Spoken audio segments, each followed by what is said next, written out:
म्हटलं times of Maharashtra ना बातमी कुठली होती? टाइम्स ऑफ इंडियाची बातमी आहे. ते बातमी वाचून न्यायालयानं त्याचा विचार केला, काय नुकसान होतं, कशा प्रकारचा त्रास लोकांना होता. न्यायालयाचा आम्ही अवमान करू इच्छित नाही, पण रोज 12 आत्महत्या होते त्याच्या बातम्या ते न्यायालयाने एकही आदेश आतापर्यंत काढला नाही. रोज आमचा शेतकरी मरतोय.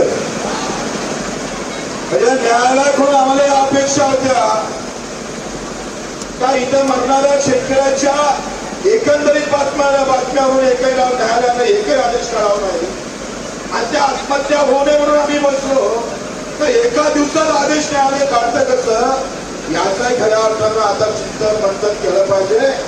तसा तर प्रोटोकॉल आहे का न्यायालयाच्या बाबतीत आपण काही बोलू नये, पण दिवसांदिवस हा प्रकार जर वाढतच चालला तर मला वाटतं लोकशाहीचा आता घातक झालं की काय. अशा प्रकारची व्यवस्था न्यायालयाच्या माध्यमातून होत असत तर हे अतिशय वाईट आहे.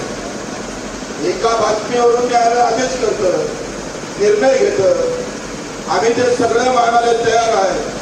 पोलिसात आम्ही सांगतोय आम्ही इथून तुम्ही मला तिथं जायला तयार आहे, पण व्यवस्था तुम्हाला जेलाची करावी लागल. आम्ही इथून हटायला तयार आहोत. आमची व्यवस्था जेलात आपण करावी. न्यायालयाच्या म्हणण्यानुसार आम्ही हे जेल भरून आंदोलन करायला तयार आहे किंवा इथून हटायला तयार आहे, पण पोलिसांनी आम्हाला इथून कोर्ट न्याय आणायच्या जेलात नेण्याची व्यवस्था करावी. बरोबर आहे ना? जेवढी ताकद आहे तेवढी वापरा. आम्ही हात वरते करून सरेंडर होऊन कोर्टात ताब्यात व्हायला तयार आहे. तुम्ही कोर्टाच्या आदेशाचं पालन करा, आम्ही करतो, पण व्यवस्था जेलात करावी लागेल. बरोबर का नाही? म्हणून आता आपण पोलिसांची वाट पाहू. पोलिसांची वाट पाहून त्याचं आपल्याला घेण्याची काय व्यवस्था करते, कारण कोणाकडून घोड्या घोड्या नाहीये.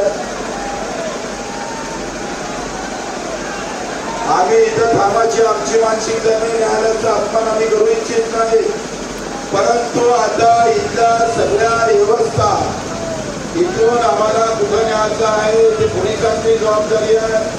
ती पोलिसांची जबाबदारी त्यांनी पूर्ण करावी. प्रत्येक कार्यकर्ता तुम्ही म्हणा त्या गाडीत बसायला तयार आहे, तुम्ही ते व्यवस्था करावी. बरोबर आहे? राजीव शेट्टी 2 शब्द बोला.